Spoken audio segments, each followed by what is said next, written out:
સુરત શહેર એક તરફ નંબર 1 ઉપર અને શ્રમિક વિસ્તારમાં ઠેર ઠેર ગંદકીઓ.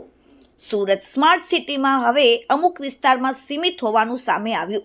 શ્રમિક અને ગરીબ વિસ્તારમાં ગંદકીના ગંજ જોવા મળ્યા. લોકો ઉભરાતી ગટર અને કચરાના ઢગલા વચ્ચે રહેવા મજબૂર હોવાની વળવી વાસ્તવિકતા સામે આવી છે.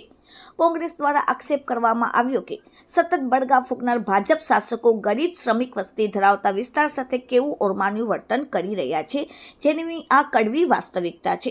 હાલમાં જ્યાં પેટા ચૂંટણી છે એ સુરત મહાનગરપાલિકા વોર્ડ નંબર 18 લિંબાયત પર્વત કુંભારિયામાં આવેલ આઝાદ ચોક ગલી નંબર 6 મીઠી ખાડી સ્લમ વિસ્તારની આ દુર્દશા રોજિંદી બની ગઈ છે.